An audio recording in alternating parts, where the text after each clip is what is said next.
Saludamos al ingeniero Blasco Luna, él es asambleísta de la RC. ¿Cómo le va, asambleísta? Gracias por acompañarnos aquí en Ecuador en Directo. Bienvenido. ¿Cómo está? Muy buenos días. Les agradezco por la invitación. Gracias, ingeniero.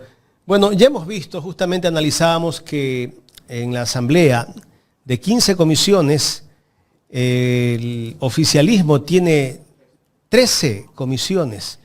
¿Eso demuestra que casi que hay una dictadura en la asamblea, ingeniero? Hoy en día la Asamblea Nacional se ha vuelto totalitaria, no existe opción de opinión, peor de debate. Lamentamos como el que más de que dicen en el discurso unidad, bien del país, el nuevo Ecuador, y hacen todo lo contrario, porque en estos días que hemos estado en la, entre comillas, nueva asamblea, hemos estado solicitando participar, debatiendo, parlamentando, pero no se ha permitido en democracia y mucho menos con la legitimidad de haber llegado con el voto popular. El día de hoy la asamblea deja mucho que decir.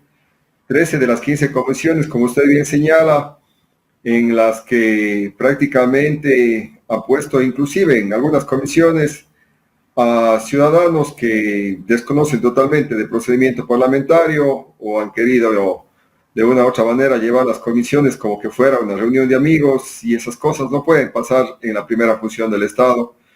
Es lamentable y a la vez también preocupa porque no va a ser una asamblea que esté a la altura de lo que los ecuatorianos pidan, sobre todo buscando el porvenir de las y los ecuatorianos. En la conformación del CAL tampoco le dieron espacio a la bancada de la Revolución Ciudadana. Ustedes tienen 66 asambleístas. Deberían de tener por lo menos 3 asambleístas dentro de del CAL. Tampoco le dieron espacio, pusieron a un asambleísta que traicionó a la RC, decidieron ellos poner a ese asambleísta. Y así mismo están haciendo, como el caso que se dio ayer, con Sergio Peña, que lo mocionan ellos mismos y ellos lo ponen. Sí, mire, el Consejo de Administración Legislativo deberá estar conformado conforme lo estipula la Ley Orgánica de la Función Legislativa por representantes de las bancadas que se registren el día del inicio de la nueva asamblea. Nosotros registramos a la bancada.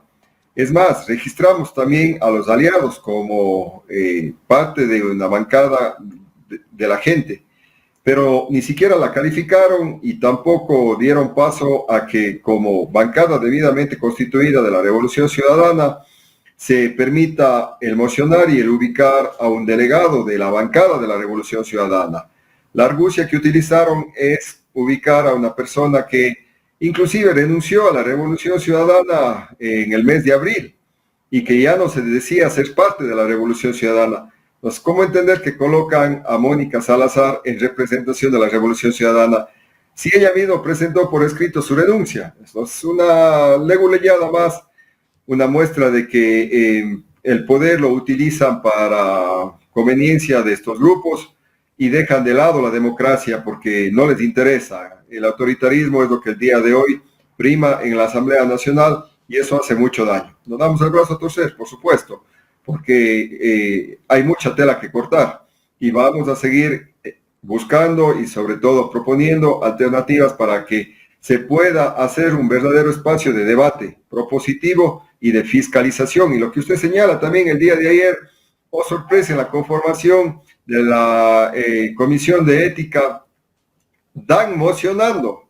O sea, ellos deciden por la bancada a Sergio para que sea el integrante, cosa que también es salido de toda lógica y norma, no tiene nada de lógica, en una muestra nuevamente de su autoritarismo y que también nosotros rechazamos, porque así no se hace asamblea, así no se hace legislativo, eso hace mucho daño a la democracia.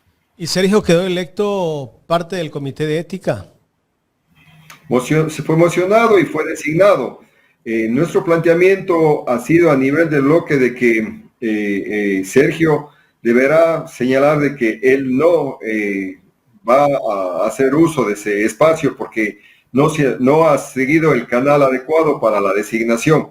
para la moción sobre todo, y en concordancia con lo que es el bloque de la Revolución Ciudadana, que al interno se buscan opciones alternativas y se mocionan. Entonces, Sergio, en una posición incómoda que le pusieron el día de ayer, pero él señaló de que en ningún momento él estaría para avalar algo que hace daño a la democracia y que buscan dividir a la estructura del movimiento, cosa que no lo van a conseguir porque estamos con mucha fortaleza y sobre todo comprometidos con un proceso político por el cual llegamos a ser asambleístas, no como quienes se cambian de camiseta, como la misma legisladora Mónica, que al final del día terminó yéndose y el día de hoy ocupando esos espacios. Y así, hay mucho que decir en realidad. Por eso también ya hoy entendemos por qué vetó totalmente la reforma a la ley electoral que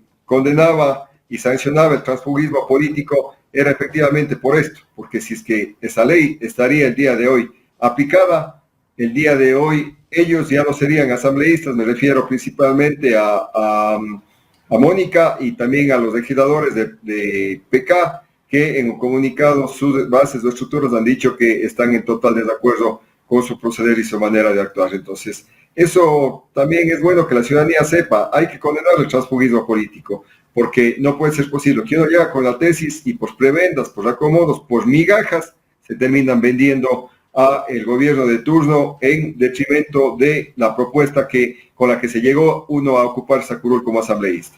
Asambleísta, buenos días, Carla Aro le saluda. ¿Qué tratamiento le dan ustedes para las mociones internas? Le pregunto esto porque usted bien lo decía, ¿no? Están tratando de dividirnos, eligiendo ellos a quién de la Revolución Ciudadana ponen o no en las diferentes comisiones. Entonces, ¿cómo dan el tratamiento a esta moción? Por ejemplo, ¿de repente ustedes ya tenían algún nombre para la Comisión de Ética hablado a la interna? Efectivamente, nosotros dentro del diálogo que existe del bloque, se plantearon nombres para poder mocionar. Es más, se pidió por varios legisladores, incluido quien les habla, el pedido de palabra para poder plantear la moción, pero nunca nos dieron la palabra. Entonces, no hay... Pero ¿por qué no les dan la palabra? Porque no, o sea, nosotros no hemos escuchado absolutamente a nadie de la Revolución Ciudadana y nos dicen, no nos dan las palabras, presentamos las mociones, queremos hablar, pero no nos dejan. Entonces, a ver, ¿quién regula esto? ¿En función de qué? Porque no pueden ser una bancada muda a la cual no le dejen intervenir. Entonces, estamos hablando que los tienen pintados. El presidente de la Asamblea Nacional es quien tiene la potestad para poder otorgar la palabra. Y es él quien autoritariamente no concede la palabra a los legisladores de la Revolución Ciudadana. No sé cuál es el miedo a que se les pueda objetar, increpar argumentadamente las ilegalidades que están cometiendo. Entonces, ¿qué prefieren? ¿Callar? ¿Hacer que la oposición calle y únicamente quedarse en la razón de ellos, que no tienen nada de lógica, sino más por el contrario viene a ser una imposición? Entonces, es el presidente quien preside la Asamblea Nacional quien autoritariamente no concede ni otorga la palabra, pese a que se ha requerido por los canales oficial de la misma asamblea la palabra por varias ocasiones y no se nos ha concedido. En mi caso, llevo pidiendo la palabra en las 3 sesiones y no se me ha otorgado la palabra, una muestra más de autoritarismo. ¿Y cómo van? O sea, ¿cómo van ustedes a legislar? ¿Cómo van ustedes a debatir, me pregunto yo, cuando prácticamente tienen una asamblea monopolizada y la bancada de la Revolución Ciudadana está básicamente a la deriva? Y digo a la deriva porque no les están permitiendo hacer el trabajo que ustedes deberían de hacer. Empezaremos a generar un reclamo que llegue sobre todo a la ciudadanía. Ejemplo, carteles señalando de que se está pidiendo ya la palabra por varias ocasiones y que no se nos están otorgando, porque no es a una persona como tal, es a todos los miembros de la bancada de la Revolución Ciudadana, a 66 legisladores. Han repetido ya varios de los corifeos de ellos ya la palabra para mocionar y no han dado a uno solo la palabra de la Revolución Ciudadana. Pero también recurriremos a una comunicación paralela a través de medios como los de ustedes para exponer nuestra propuesta, nuestro argumento y nuestra observación a todas estas ilegalidades e irregularidades que vienen realizando. Yo me pregunto, mandan a la Asamblea Nacional un proyecto económico urgente, ¿qué? Para debatir entre ellos, para no aceptar las observaciones de sectores como Revolución Ciudadana y de los 3 legisladores de Pachacuti. O sea, quieren entre ellos legislar y fiscalizar a conveniencia de ellos. Y de nosotros no, pues se equivocan. Nosotros seguiremos los órganos regulares. Ejemplo, en el económico urgente, desde mi despacho estamos trabajando ya en un informe de minoría para que pueda ser presentada en la comisión y pueda ser dada y socializada con la gente. Pongo un ejemplo, dicen que el grave problema es la seguridad, pero no dicen absolutamente nada que la policía, un 5% de esa policía está cooptada y está corrompida. ¿Por qué no dentro de la propuesta, no es cierto, que se lleve adelante un proceso de eliminación, dada de baja, sanción monetaria, económica y 10 o 20 años de cárceles para los policías que de manera inmediata, sin prisión preventiva ni nada, sino que de manera inmediata, como están proponiendo en la propuesta que plantean ellos, no se les conceda medidas sustitutivas, aunque es ilegal, quieren jugar en esa cancha, vamos en esa misma cancha. O las embarcaciones, en donde en España, porque allá ya no pueden engañar, ¿no? En España, en Francia, han detectado barcos de determinadas empresas relacionadas a familias pudientes de Ecuador, ¿no es cierto?, con droga en sus productos. ¿Por qué no? Dentro de la ley, que de manera inmediata se provoque un allanamiento a estas empresas y los familiares responsables directos tengan una pena privativa de 40 años, a ver si les gusta. Así quieren, quieren jugar en esa línea, vamos en esa línea. Ese tendrá mi informe de minoría para que podamos también a los ciudadanos consultarles, pues, ¿no es cierto? Policías corruptos, dados de baja y que de manera inmediata sean procesados 30 años de prisión. Embarcaciones que transportan droga hacia otros países y que están vinculadas con las familias pudientes, se les detecta, se les quita la empresa y de manera inmediata se les manda preso a esas familias pudientes. Vamos pues en esa línea, también proponiendo salidas y soluciones a este cáncer que es la corrupción y que es el narcotráfico. Ahí ya nos da de gustar. Ahí ya no les gusta, por supuesto. Asambleísta, ¿tiene ADN los votos para aprobar este proyecto denominado económico urgente para desmantelar a las bandas criminales, como dicen ellos? Porque bueno, en eso es lo que tratan de configurarlo, ¿no? Hasta el día de hoy vemos que tienen una mayoría, digamos, débil, justo con 77. O sea, no tienen una mayoría dura. No tienen una mayoría dura. Blanda. No tienen argumento. Oiga, qué pena que me da ver legisladores de izquierda que vienen del indigenado votando por una tesis de derecha. O sea, me parte el alma. Yo vengo de una provincia en donde el sector indígena ha sido defensor de las causas y sobre todo ha hecho un trabajo en defensa de los derechos. Y ves a personajes que llegaron por esa tienda política votando con la derecha por un plato de lentejas, o sea, parte el alma. Y esas mayorías frágiles no creo que les duren mucho, les van a durar poco. Entonces, decir que tienen los 77, para mí, en realidad es una utopía, aunque con la plata baila el mono y el serrano también, dicen por ahí. Hasta el 17 de junio tienen para poder analizar y aprobarlo. Ya está la decisión tomada que la Revolución Ciudadana va a votar en contra de este proyecto de ley. Vamos a proponer, ojo, que también no se vaya a querer decir de que el correísmo está en contra de la seguridad o en contra de la propuesta que vaya a combatir la inseguridad. Si nosotros fuimos los que le dimos los votos para que se apruebe también las enmiendas que el pueblo se pronunció en las urnas para que se mejore y se incremente las penas, por ejemplo, a delitos contra la vida. Y no ha pasado nada. Nosotros votamos, se aprobó, ya, se incrementaron penas, pero vemos que no ha pasado nada, ¿no es cierto? No nos hemos opuesto nosotros al combate a la inseguridad. Entonces, por eso lo digo, vamos a hacer una contrapropuesta que más por el contrario mejore y en realidad erradique de raíz este cáncer de la corrupción, del narcotráfico, pero que también no termine a base de hechos económicos urgentes, como ya es costumbre de este gobierno, condonando deuda o, en definitiva, haciendo de que las donaciones se les deduzca de los impuestos, porque usted compra una moto china, va y le da a la policía, entonces ya le deducen del impuesto. O sea, bonita la cosa, no es así tampoco. Ingeniero, pero ¿cómo vamos a hacer esa contrapropuesta? ¿Cómo se va a debatir si básicamente no le dan el espacio a la Revolución Ciudadana dentro de la Asamblea?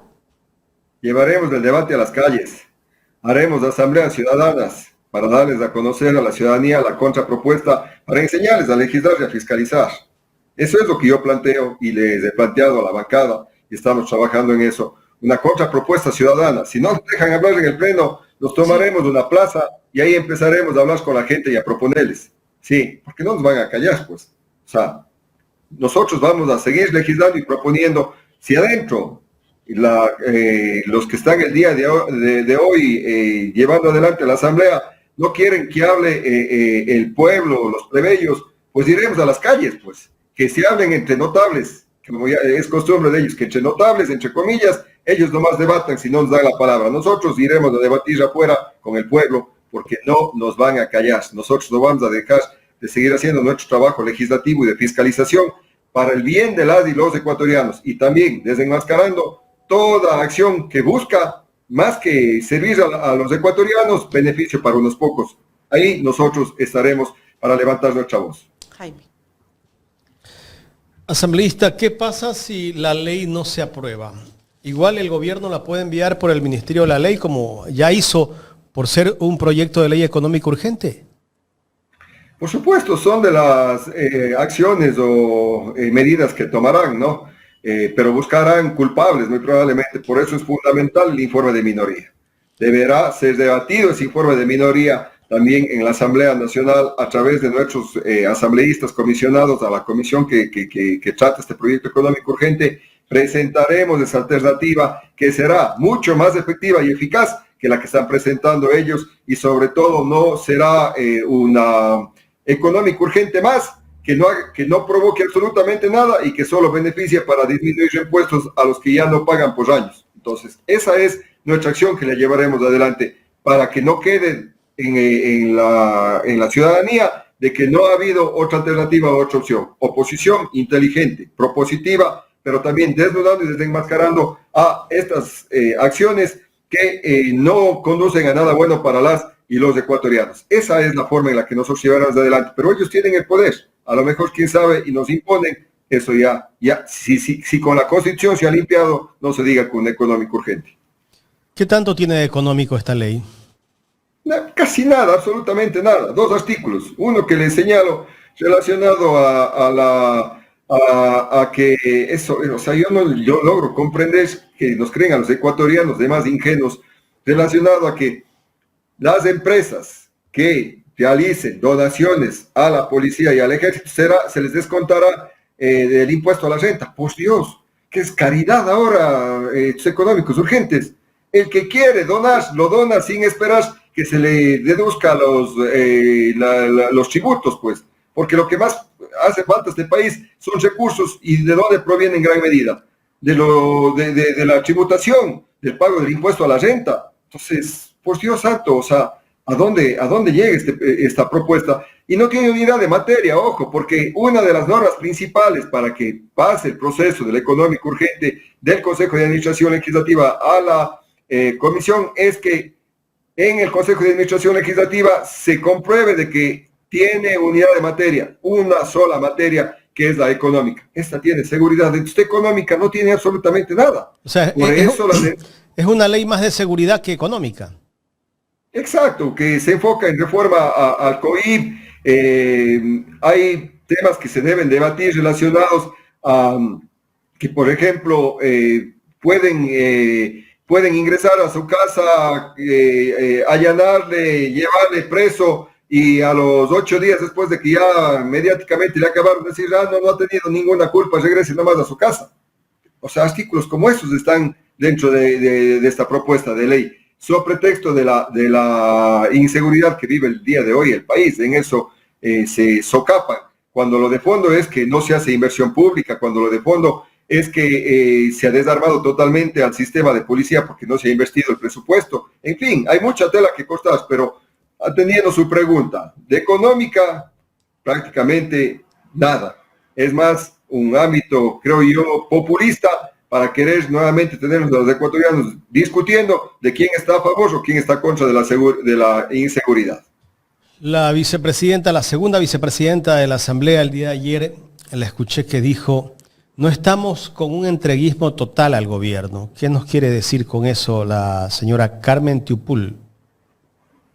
Que sí están entregados, pero no total. Dios mío, con lo que usted me comenta únicamente me queda asombro, que ya me ha asombrado demasiado. O sea, por sentarse al lado del presidente para hacerle loas y honores, dicen ahora cualquier cosa. Qué pena, Dios mío santo. Yo le tenía otro concepto. Qué pena. Eso hace mucho daño a las luchas. Yo creo que Mama Tránsito Amagoña se ha de estar, pero retorciendo, sí, en el más allá de ver este tipo de actuar de gente que dice venir de esos sectores. ¿Qué le queda a la RC asambleísta? ¿Resistir? Resistencia, organización y propuesta. Nosotros no vamos a bajar los brazos. Nosotros vamos a seguir haciendo nuestro trabajo en bien de las y los ecuatorianos, a través de la legislación, a través de la fiscalización, en lo que respecta a la Asamblea Nacional, pero desde los territorios, con las prefecturas, con las alcaldías, las juntas parroquiales, las vocalías de juntas, tenemos nosotros representantes en los territorios. Desde ahí vamos a resistir y a continuar organizándonos, porque para nadie es desconocido, somos la principal o la mayor fuerza política a nivel del país, que tenemos organización y estructura en todo el país. O de no mire al otro lado, ADN, una colcha de retazos, que cada quien a conveniencia utiliza el poder para su beneficio y no para de los ecuatorianos. ¿Cuántas veces le han dado la palabra a la RC en el transcurso de una semana de asamblea casi? Una sola vez, y eso más porque se equivocaron, creyeron que era independiente. A Molina. Sí, a Lucho Molina. Después ya cuando se pronunció que era de la RC, tiene 30 segundos, le dijeron de inmediato. Y de ahí no han vuelto a dar ni más la palabra. Esos son. ¿Y cómo van a hacer ustedes para tener voz allí en la asamblea? Porque si no les permiten hablar, ¿qué pueden hacer?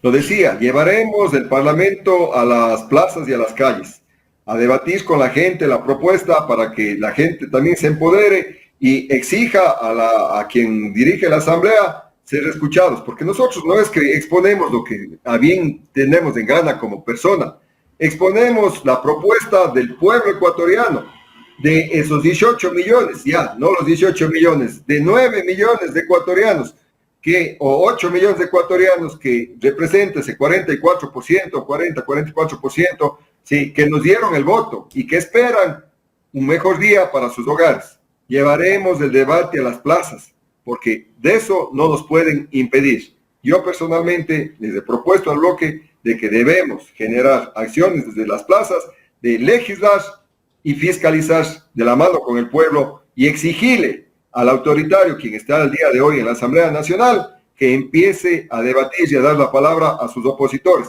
porque debatir entre ellos, entre blancos, creen que ya todo está bien. No, señores, también existimos mestizos, indígenas, sin contar los ponchos dorados. Existen también los afros, los cholos. Sí, todos debemos debatir. Entonces, esa es la democracia.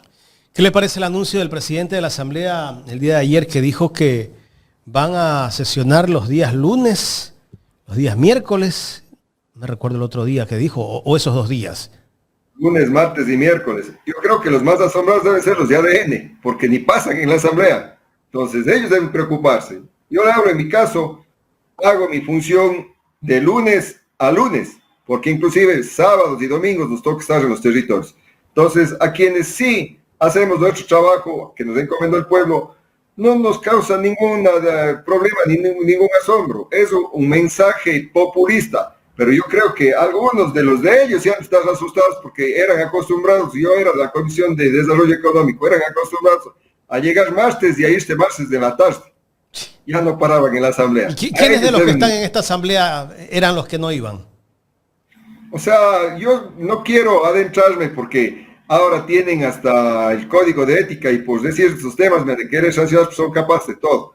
Pero si revisamos las asistencias, yo en mi comisión le puedo decir que había muchas ausencias. Yo pasaba en la comisión de de desarrollo económico como vicepresidente. Solito pasaba ahí en mi oficina, porque la otra oficina, la presidencia, pasaba abandonada. Solamente llegaban cuando llegaban los asambleístas a pedirles favores, los asambleístas que no eran cercanos a ellos. Eso era la realidad.